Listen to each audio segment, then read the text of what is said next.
How you doing? My name is Mario Lloyd, Real Estate Guru PK on YouTube and Instagram. Y'all check out my affiliate link with Justin P. He's half of the owner of Support Black Businesses. Y'all check out the Big Business and the Runaway Billionaire affiliate link down below in the description below. And y'all also check out N1 Finance, Weeble, and then I also have a course, an ebook. It's $25. It's like my mentor course. It shows you how to wholesale, and then my other affiliate links for SoFi, Robinhood, Discover, Chase, and that's it. Y'all have a nice day.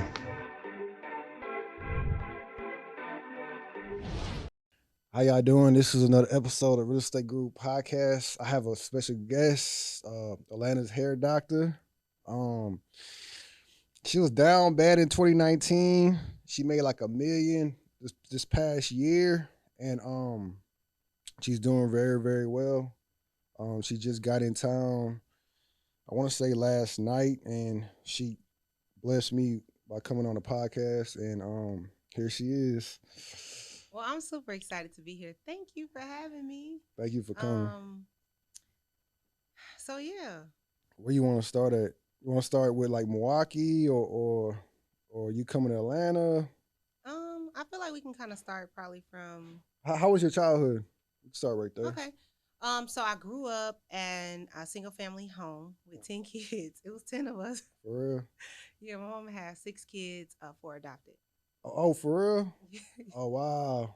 Yep. So we always lived in like a low income. Like we grew up really poor. No men, no daddies was there. I had an amazing stepdad, but no like real daddy, around. So yeah. So that was all in Milwaukee? That was all in Milwaukee. That was just like how I grew up. Like just a single mom. I have a really small family. Okay. So yeah, I come from a really small family outside of my mom and her kids and my sisters and brothers, I should say. So yeah. Is that better? How was school like for you? Okay, so this is gonna sound really like you ain't gonna believe this, but I was a really bad kid. Okay. I was a really bad kid. I fought a lot. I fought a lot. Like you was winning all the time, or you was? No. I was getting beat up sometimes. Sometimes I was winning, but I fought a lot. You had like a bad temper? I did, and okay. I think one of the things was that I didn't like men. I didn't have my dad, so I can't believe I even like men because I didn't have my dad. So my thing was always like it was a song that was I ain't had no daddy around when I was growing up. You probably don't know Tierra Marie. Yeah. So I used to always sing that song and just be wild. And I didn't realize that I was really just hurt because I didn't have that daddy. So when I would have teachers who were men and they would tell me like, do this or do that, I'd be like, what? Like I would want to fight them. I was so angry as a kid. So you were angry at like men as a whole or just because you didn't have your biological father around? Well, honestly, I think it was more so I didn't have my daddy. So I felt like I didn't like men, period. I just like you couldn't tell me my stepdad. I would be like mean to him.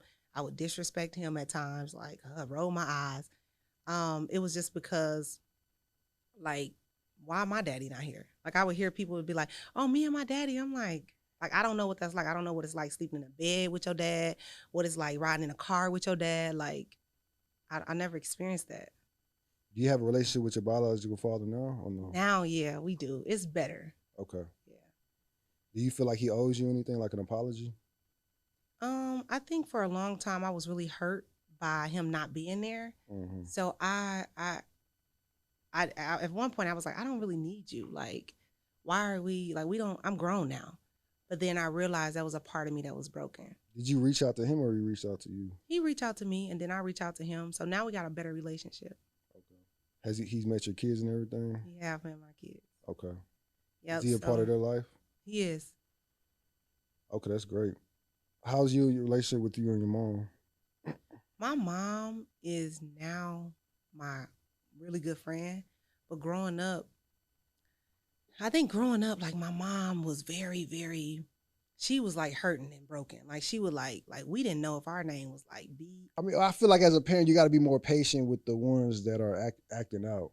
Yeah, for sure. Like my son, he acts out, so I try to be as patient as possible with him. Yeah. And really try to figure out too, like, why you doing that? What's Yeah, wrong? Like yes, my mama never asked those type of questions. Like she never asked like it was never like, I love you, like this is hurting me, like I yeah. want you to do it. But my grandmother, me and my grandmother was like my mother.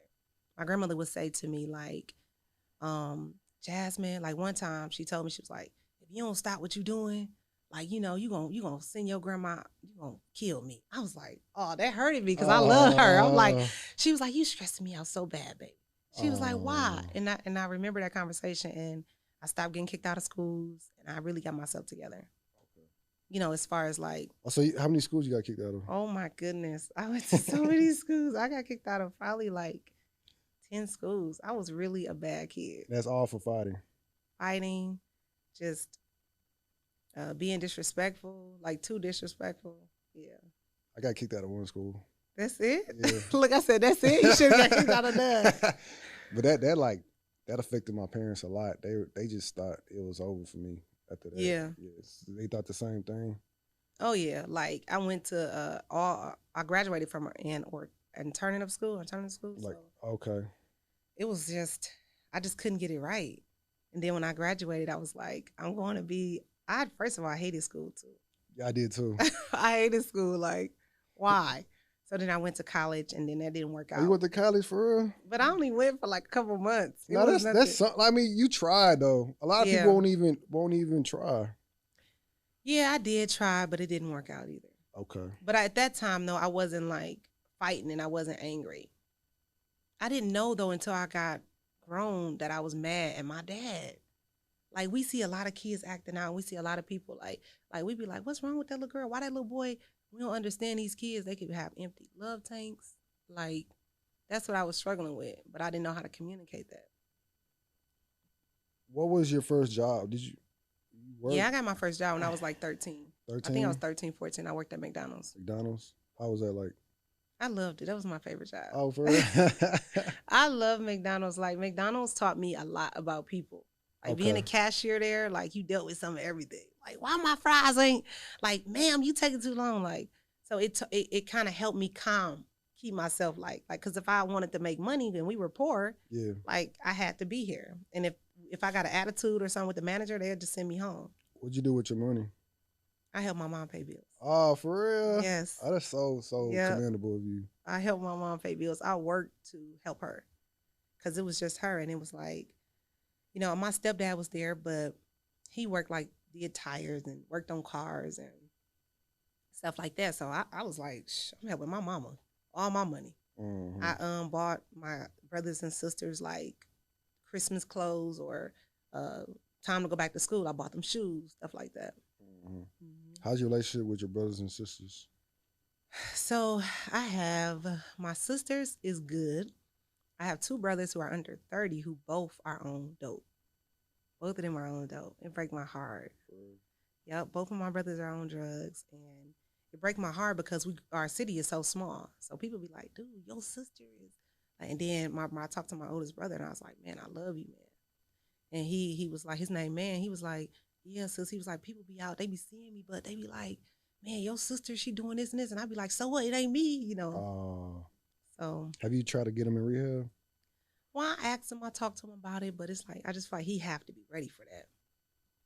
So in both of them. And I'm gonna say this because this is so important to me. I have realized that everything is like you speaking life. I remember my mom used to say to my brothers, call them retarded bees. You handle that. And they'd come up to me. I'm like, what am I supposed to do? Mm-hmm. And I just think that if I'm building him up this way, when he get older, because being a black man, it's going to be difficult anyway. Exactly. So I must speak life into this little boy, man. Mm-hmm. That's important. And I think my brother, both of my brothers, my oldest brother, I talked to him a couple months ago when I went back home. He said, I just gave up, sister. He was like, I tried. I'm tired. I'm like, dang. So can we talk about, I guess, your marriage and how it affected like you being an entrepreneur?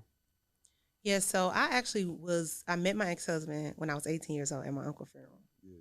And I will never forget when I met him, he was already like in the family. So my mom them knew him. He was my cousin best friend. He was 7 years older than me. So they were like, oh my God, he's so amazing. Jasmine, if you talk to him, blah, blah, blah. Because he was like the man, back home. Okay. So I got married at 21. We bought our first home cash and everybody looked up to us. I had everything, the finder of everything. And we moved to Atlanta. Did y'all date or y'all just? Well, we was dating for 18. That was 3 years. 3 years. Yeah, and okay, then so y'all dated from 18 to 21, and then y'all got married. 18 to 21, and then we got married. Okay. But back in February, then I left him. I left him with a house full of everything, and I just had to start over from the floor, with the kids. No stove, no refrigerator, nothing. I didn't take anything when I left him, nothing. And then the pandemic came the next month, so it was a struggle. It was all about mindset. I had to change how I operated, change how I did things, change how I showed up. I was actually Jazzy Wigs at the time when I was with him, and I rebranded. I became Atlanta Hair Doctor. Why Atlanta Hair Doctor? Why not Milwaukee Hair Doctor? Well, because I was in Atlanta. I was in Atlanta, so it was no point in me being a Milwaukee Hair Doctor because I wasn't looking back, and I knew like I don't have family in Atlanta. I don't have friends. I don't have nobody to be like, oh, I need this, or can you help me, with anything. So I wanted to make Atlanta like my home. I knew that. That's why we moved there. We both moved there because we were entrepreneurs and we were starting over. Why did y'all decide to move to Atlanta? It was either Atlanta or Houston. Oh, for real? Yes. Ooh. And he was like, we both were like, we stayed in Houston for a month, stayed in Atlanta for a month. Okay. And we both decided on Atlanta. And then 3 months later, we divorced, we separated. Wow. Yeah. Do you think if y'all stayed in Houston, y'all would have still been together or no? It wouldn't matter? I don't know. That's hard. I don't know. I think Houston is slower than Atlanta. Yeah. I think it's more going on over there. But I can say that it didn't have nothing to do with, like, us getting divorced didn't have nothing to do with Atlanta. Because people be saying that, like, in Atlanta, when people move here, they just go through a divorce. I'm like, well, our divorce didn't have nothing to do with being in Atlanta. Mm-hmm. Yeah. What made you not decide Houston? What made you decide Atlanta? I know you like State 48 out here. I love the food, but I love the food there too. Okay. I think it was just more of the culture, like the culture. Yeah, in Atlanta, like we was like, yeah, we can build here. Yeah, it's like a real deep, dope culture out there. Yes, it was. I was like, we could build here, and that was our goal. We were gonna become this power couple. It was gonna be like we was taking over. We was doing this and this and this, and then life happened. He's like your husband's like he was like a traditional husband. Like he paid all the bills. He did. Kind of like my father. He paid all the bills. My mom just paid her car note. That's it. That's it. So, how was that when y'all separated and divorced? How did that affect you? Like having to be independent from him. Like how did you have to, I guess, evolve as a person? Everything at repo, both cars. So we had matching QX80. Infinity trucks. Like I bought him one, I got me one. I think that was like 80,000, 90,000. We got them when they first came out. So we were like the goals. Everybody was looking like, and back home in Milwaukee, like, dang, like people was like, that's my dream cars. And it was small city, so people was really like, that was a big deal there. And when I left him, I let them take both of the cars. That's why my credit was so messed up. What was it before it got messed up? I think it was like 7 something. Oh, for real? Then it went down to like 4 something, and that's when I met Runway. He gave me his personal information, but it was real bad, and I had to learn how to be independent. See, we don't realize how much help we be having when you had a spouse, when you had a husband, and you be like whatever. But when you got to do it by yourself with kids, it's different. I think we take that for granted.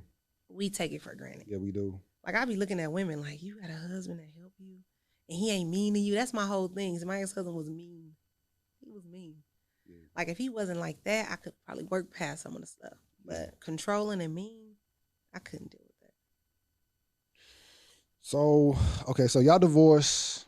Can you take me step by step of how you just built your brand?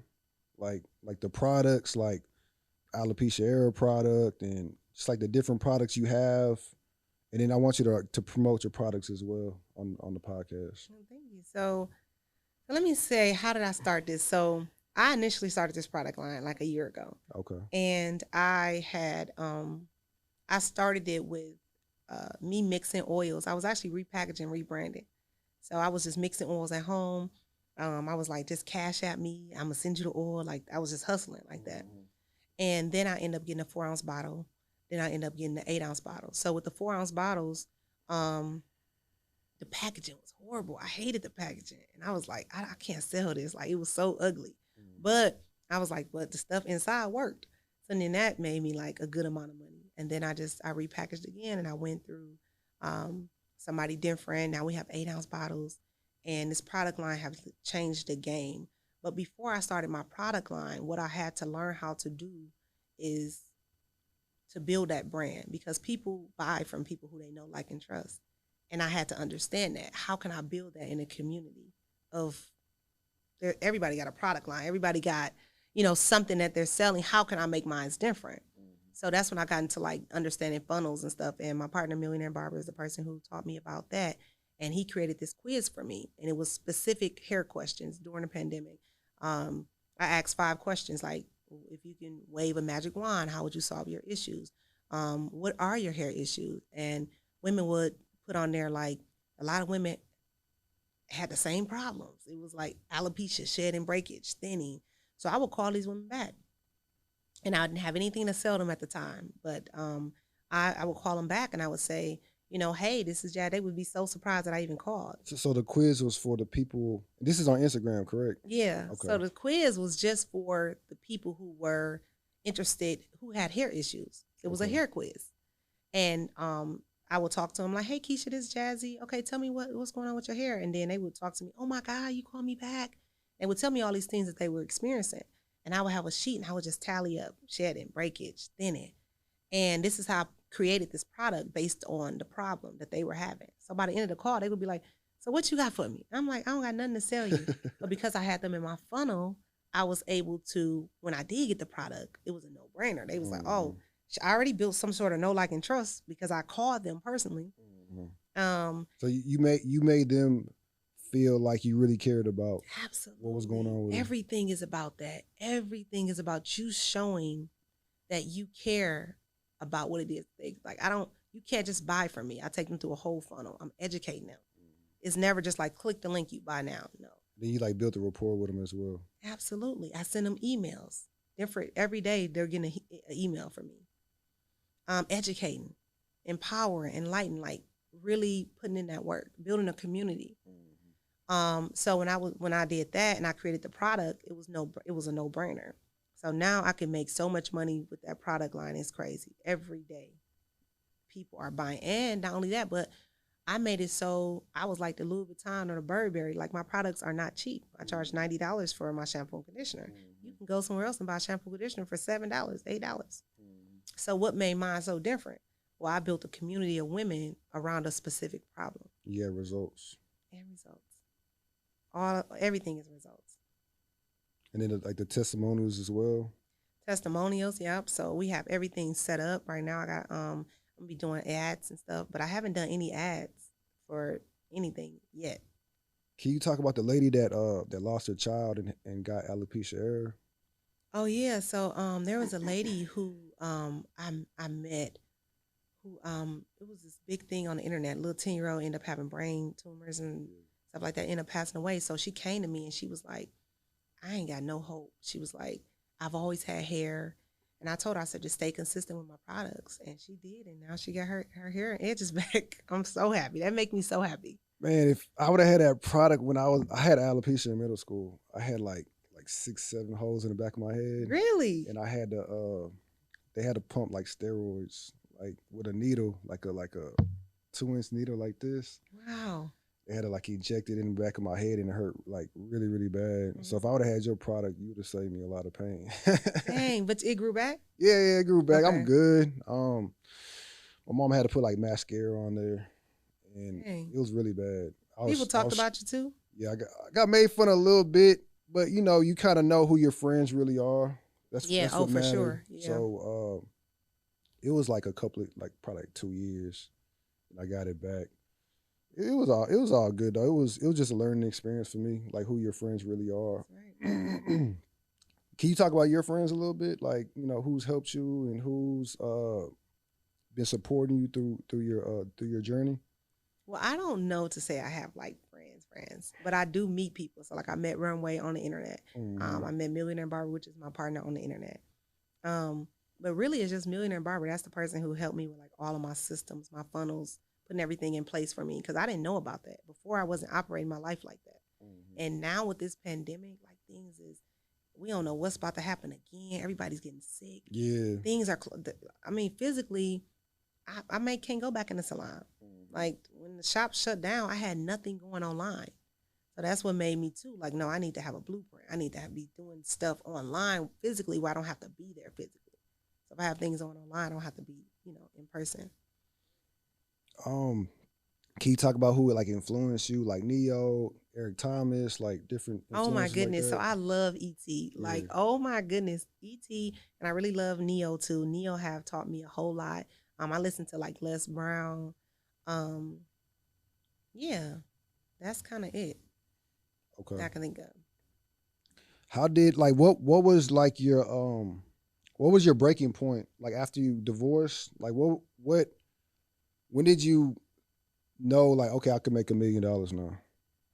Um, when I started building my brand, when Okay. I started like really like getting influence, like people would always say like, "Oh, followers don't equal dollars." I'm like, to who? If I get them in this funnel system, and I can follow up with them, and I can, really build this tribe. I that's when I started making money. I started showing up every day. I go live. I educate. I talk. I don't care if it's one person on there or 100, or I just was consistent. Everything is about consistency. And I listened to I think it was ET. He said if you want success as bad as you can breathe, Mm-hmm. like that's a real thing. Like how bad do I want this? Mm-hmm. And I couldn't make it an excuse because I had kids.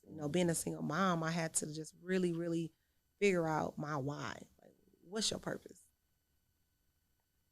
Can you talk about that when you were working on yourself, when you were going through the divorce with your husband? Can you talk about that evolution?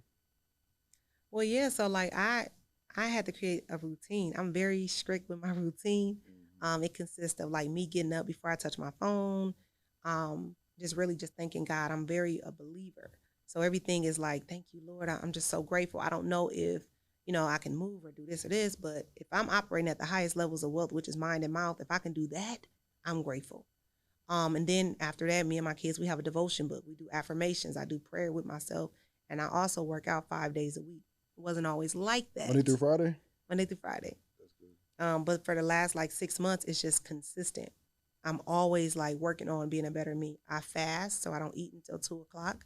Because I had gained weight. I was smaller when I was married, and then I gained like 30 pounds. So you don't eat breakfast at all? I don't eat in the morning, no. Nothing till 2 o'clock. Nothing until 2. Most times. Now, if I'm out sometimes, if it's like somebody coming into Atlanta or something, but that's not my routine. My routine is that I don't eat until after 2. Why did you become a pescatarian? Um, Honestly, I felt like every time I became dependent, I was dependent. At first, it was just chicken and seafood. Then when I went through my divorce, I was just that's how I probably gained 30 pounds. Chicken, chicken, chicken, chicken. I was like, girl. So I gave up chicken, and I feel like God would tell me things like, give up to get. So I don't drink, I don't smoke, I don't do hookah, I don't club. I'm not just like out here just dating all these people. I'm very, very cautious. I don't listen to certain stuff. You can't call me in the morning telling me about nothing negative. I had to change all of this stuff.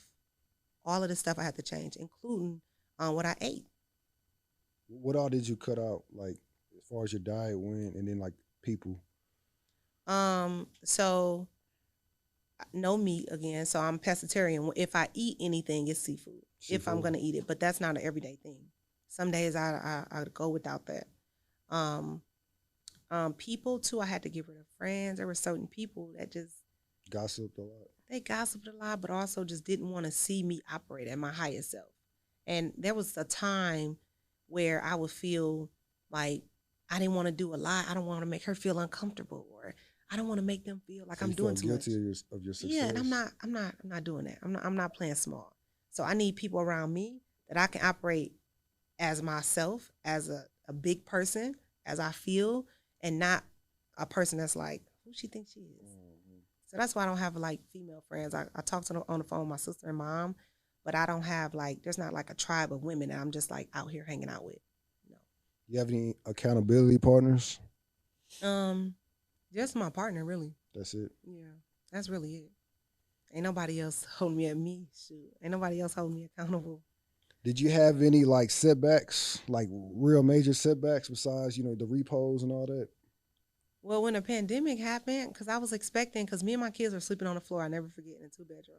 And I was expecting about like, I had like 70 clients that month. And then they closed the shops down. I'm like, oh my gosh. Like how am I about to get beds? I need a refrigerator. I need a stove. I needed a lot of stuff. Did you panic? I did kind of freak out a little bit, but I did apply for food stamps. So that helped at least to like. So you went from food stamps to like $1 million. Yep. I was like, to heck with this. I don't need them no more. But it was a good help. And that, the rent was higher there. It was so challenging. But I love to encourage women, especially who are mothers, it's possible. But you're going to have to give up to get. You're going to have to let go of some of your bad habits, some of the people. You're going to have to, and then I have to keep telling myself, like, Jasmine, you're not average. You're not average. Don't operate in an average way. Average girls do that. You don't have to do that. Can we talk about what we talked about a little bit about how women are in dating? Can we talk about that? The women gonna be mad at me. They need to hear this. We can talk about that. We can. Okay. So you're talking a little bit about like dating and how men they want to take you like to fancy restaurants, and you're like telling them like it's not about that. I'd rather go like on a walk, like in a park or whatever. Can you talk about that a little bit? Yeah. So one of the things, okay, so by me being with my ex-husband for my entire life, this whole like being a woman who's not married, even though I have a partner, is different. Yeah. Like, so I'm just learning like, dang, you meet a guy, he want to take you out, he want to spend money. And it's like, that don't impress me. I don't know. I'm not saying it doesn't impress me. I mean like. But guys are used to that though. They're used to. Yeah, but see, I don't know if that's just women who just don't have their own, or if women, but I'm going to say this. I do women hair. So I know a lot of times women are like, listen, I'm about to get cute. I don't really like him like that, but he bought me bags and he take me to nice places. So you only like him for that. You willing to exchange your time for money. It's not that important to me. But I feel like women are programmed in 2021 that like they're programmed that a man needs to take them to Steak 48, Maestros, Houston's, or that's like their love language. Like he doesn't like me like that unless he takes me to these nice restaurants. Honestly, I really think that's just some type of generational trauma. Like you think that you feel like you deserve it. I mean, there are so many women, they can't cook, they can't clean. You don't know how to truly even take care of a man. You want what you can't take care of him. And you think because you make money, that's it. So I think that a lot of times women are just so, and men, they just allow it to happen. They like, or they probably don't care. They like, I'm going to do this because that's what they, But women, it ain't no, let's just go walk. Let's go get a cup of coffee. That would be dope. Like, they're not doing that anymore. And to be honest, you become a bill. See, when I was 18 years old, I knew how to, like, I had one of those husbands who, he had a PhD. He was the smartest and the best. I had the best husband at the time in Milwaukee. Best. And I knew how to keep him. Like, it's a skill. Anything is easy to get, but to know how to keep him, right? So, like, the cooking, the cleaning, I knew, like, when to shut up. I knew when to talk. I knew, like, when we first met, it was walks. We walked. Like, we went on, that's what we did. Y'all worked out together? We worked out, we rode bikes. Oh, that's nice. We did the free stuff. And now that I'm here and I'm 31, I'm like, dang, like, you got to do all that just for what? I'm like, I don't want to do that. I think women don't know how to be an asset anymore. They just know how to be a liability. Not all of them, but a lot of them. Yeah. I say a lot of them. Like just the other day, I came up here and it was like some kids, they're like in their 20s, and the girls, they kind of wanted to like go out to eat afterward. And a lot of guys, they didn't want to go because I know that they probably were gonna ask him to pay the bill. So that's probably why they were like, "Oh, I don't Oh want to go. I yeah, don't want for, to go." for sure. And that's interesting because I met this one girl and she was telling me, she was like, well, he knew I was going to start asking him for money. And it's just like, wow. Relationships should be reciprocal. Like you my friend. Like if we go out to eat, you don't always have to pay. I pay sometimes, you pay. I'm like, who cares? It's not about that. I will say this. My parents still married to this day. My dad always paid for everything, so I kind of will say that the man should pay the bill the majority of the time, I don't but think it not really all. matter though. It shouldn't matter. I don't care. I mean, if that's your If friend, y'all in a relationship and if y'all married, I'll say that. okay. Well, if you're in a relationship or you married, Okay, but I don't. I mean, there's times where but when I was not married, dating though. I'll say that not dating. not dating. Yeah, I don't all know the because time. I mean, when I was married, I would sometimes pay the stuff. Like if Hmm. we went somewhere, I would pay for our trips. We traveled a lot. A lot of times, I would pay for the trips. Sometimes, like I don't know. I don't always think of it So like. you feel like a lot of women are like lost, Well, I think that a far as lot of far women as think that it's all about getting. Like you haven't tried to do no work on yourself. I'm not just talking about the outside, getting the bodies and stuff done. I'm talking about you really healing, like you learning how to cook. Like, do you have a cookbook? Do you know how to do any of that? Like you want to date, you want a man, you want a husband, but do you know how to clean, girl? what do you think about what Sweetie said about the whole Birkin bag thing? What she say? She was like saying that your man needs to buy you a Birkin bag or whatever. Like she was telling like she went on live with Quavo, but before they broke up and was Hmm. like, your man needs to buy you a Birkin bag. I'm gonna tell you this. I'm gonna be very honest. Like, if you buy me something, let it be something that can make me more money. Okay. Like my partner bought me a hydro mist for Christmas, a hydro mist machine. And I think he probably only paid like $1,200, $1,500 for this hydro mist. And I probably made the year maybe like 100,000 plus. Can you explain what that is? It's a machine that you use like with red and blue light therapy to treat alopecia, to treat scalp Oh, issues. okay. So he probably paid like 1,000 or 1,200 for it. But I would rather a person do that and let me bring my own bag. Now, if I want a Birkin, I already made over 6 figures. I could buy that. Mhm. But I don't necessarily feel. I don't look at life like most people, and that's just me. And I'm really not. I don't want to think like that. But I feel like you're like real wise because you're married for so long, so you kind of see life different than say a woman that was single in her 20s to her 30s. Oh yeah, for sure. Yeah. And I also just feel like a lot of times, like right now at 31, when I do talk to women, everything is about finding a man, and you want kids. And Look, I'll say this too. I feel whew, like being married nowadays is like it's like a badge of honor instead of actually being married and finding that person. I mm-hmm. feel like a lot of women are just getting married to be like to have that one over their friends. Oh yeah, for sure. It's all like, oh, this is what they're doing. This is the thing to do. But I always say, like anything is easy to get. You must be able to maintain it. Hmm. So like for me, I guess I don't feel like, oh, he gotta buy me a Birkin or we gotta go to 5 star restaurant. I mean, the problem is that most women don't really like these men because the men that they like ain't doing that. I guarantee you, like a man that you really like, especially if you're a 1%er, he's not doing it. And this is how I know because the women, they come to me to get their hair done. It's the men that they don't like that's doing everything for them. They don't really like them. They're There, just doing it because like he like her. there's this couple I know. She divorced, and I don't really know too much about him, but I know about her, and she like just divorced. He was like around, and she was like, I just divorced. I'm not really looking for anything. He was just like, whatever, because she's like real pretty. So he was like, Mm-hmm. Whatever you want to do is cool with me. So he like slowly worked his way into like, and then he like lost his car in the process. Like he literally devoted like everything to her, lost his car, they lost his apartment, and then like now they're in a relationship. But Oh, they are in a relationship though after but he lost everything? yeah, Wow, but that's surprising. to him it was worth it because she was like pretty. Like it's a lot of guys like that though. Like it's all worth it if she's pretty enough. Yeah. So I feel like I don't know. I feel like those girls that you're talking about, like say like he's showering them with gifts, but that to that guy he might feel like it's worth it. Yeah, oh for sure. I mean, men and that sometimes is like a man, like he got sometimes men be having issues where it's an ego thing for them. Like, yeah, if I can buy her this, it's like, whoa, so I definitely think it's an ego thing A lot sometimes. of men want trophy wives as well. Yeah. Oh yeah.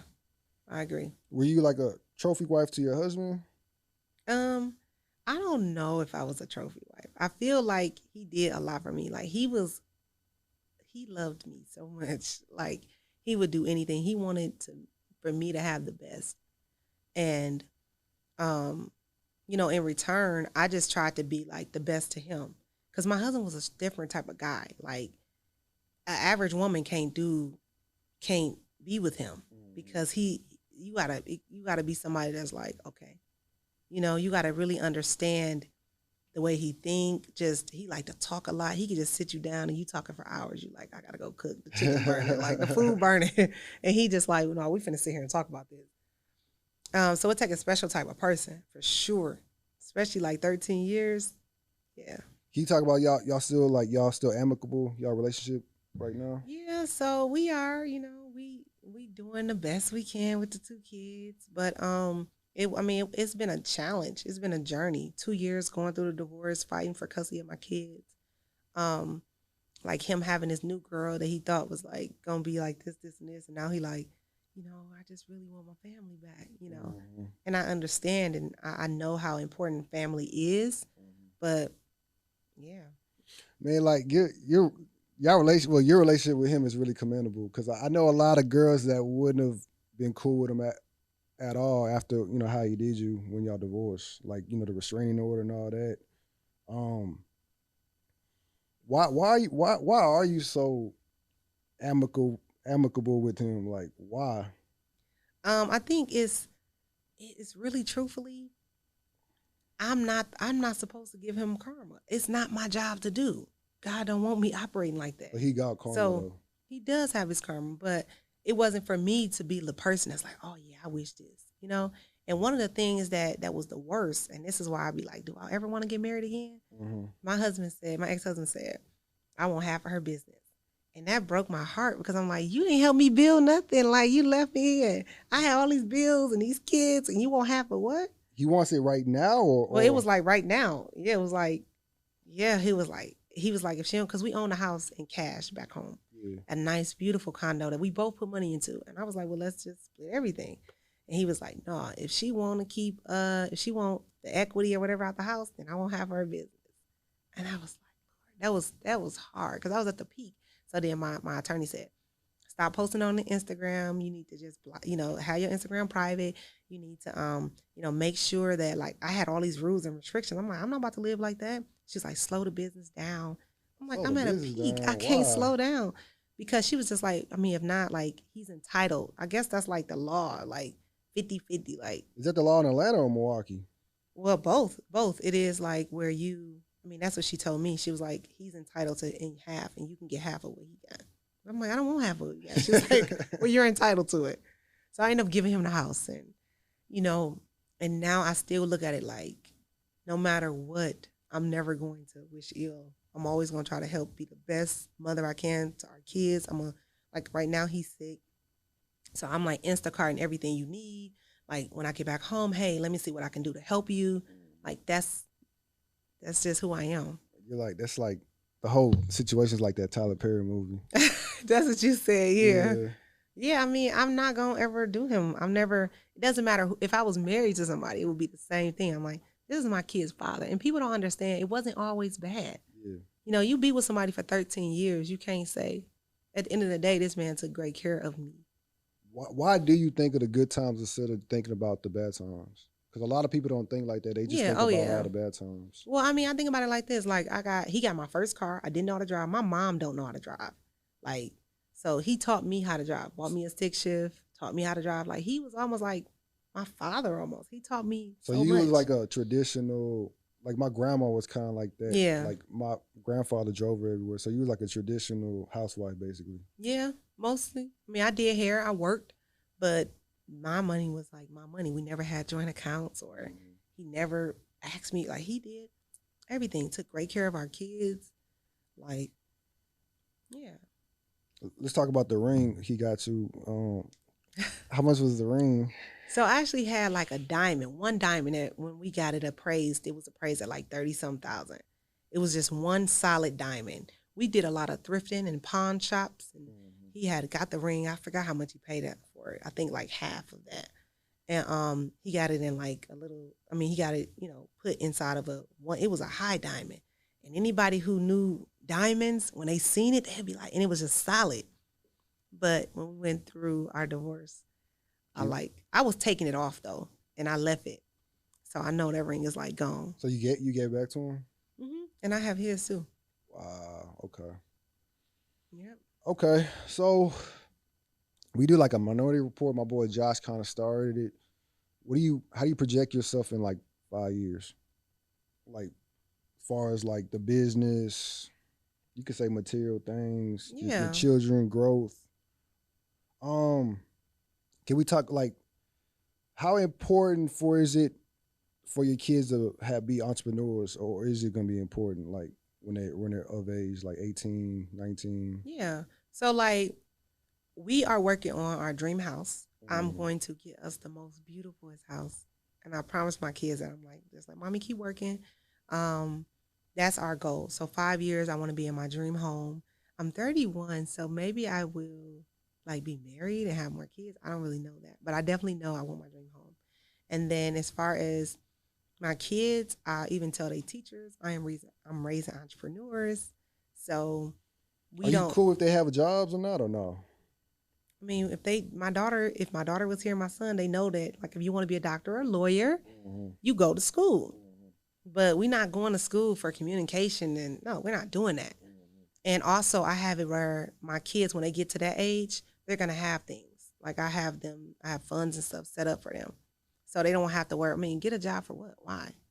No, I don't want. I'm not cool with that. Is college gonna be important? If they're going to be a lawyer or doctor, but I don't want them to just get out of school and go to college just for communications. No. Okay. You're gonna pass your business to your daughter? I'll see what she want to do. Yeah. What if they want to work for you? Is that cool? Yeah, they can. Okay. But I don't want them. Like I'll give you an example. My son's teacher said to me, there are kids here who are reading chapter books, and our kids not reading chapter books. I said, listen, his mom is an entrepreneur. That's like me saying, oh, she made 5 million, I only made one or two. So we're not watching what other people are doing. He needs to focus. If this is where he is now, as long as he's trying, that's what it's about. Every day we try. And I'm not expecting my kids to go to school and get all A's. A lot of parents do that. Kids have depression, anxiety. They weird. Like, why he so weird? Mm-hmm. And it's because like the parents and the teachers, they put all this pressure on kids. I don't do that with my kids. Do my kids good grades? Absolutely. But it's not something that if you brought me a C, you oh my God. I'm like, Did you try your best? Then that's good enough for mommy. Keep going. Okay. Yeah. All right. Well, let me do these questions and then I guess we'll wrap it up. Okay. That's cool. Yeah. All right. You want to talk about anything else? Mm. You cool? All right, cool. Uh Justin Owens or Mr. 2 Weeks Out? Oh, Mr. 2 weeks. It's 2 weeks. Alex or him? Alex Good Energy or him 500? I love Alex. I told you. So you already know I'm gonna say Alex. Good energy. Salon or barbershop? Salon. Neo or Runway Billionaire? Oh my goodness. That's a hard pick. I love both of them. Oh my gosh. Runway. Runway? Yes. All right. CEO Maddie J or Justin P? CEO Maddie J. Maddie J. Queen Naija or Oprah? Queen Naja. Queen Naija. Uh, Only because I do her hair and I love her so much. We have a good relationship. I know. Zoda Gold or Miss Skittles? Miss Skittles. Skittles. Sierra or Courtney a day? A die? Courtney. Courtney. All right. Queen Naija or Eric Thomas? Ah. E.T. E.T.? Okay. Milwaukee or Atlanta? Atlanta for sure. Okay. Uh, Donnie or CEO First Lady? CEO First Lady. Steak or fish? Steak or fish? Fish. Fish. Bentley or Rolls Royce? Bentley. Bentley. Um, Sam Owens or Brent Rivers? Sam. JRNY Crypto or Shirley B Thing? Crypto. Crypto. Okay. Um, Rental property or Airbnb? Oh, that's hard. Airbnb. Um, Commercial building or house? Commercial building for sure. Earn your leisure or sleeping for suckers? Hey. Earn your leisure. Money or equity? Equity for sure. 850 credit score or $1,000,000? 850 credit score. Okay. Um, Instagram or YouTube? Oh, we. YouTube. YouTube. Okay. Miami or Houston? Miami for sure. That's Over it. Houston. That's it. All right. Thank you so much.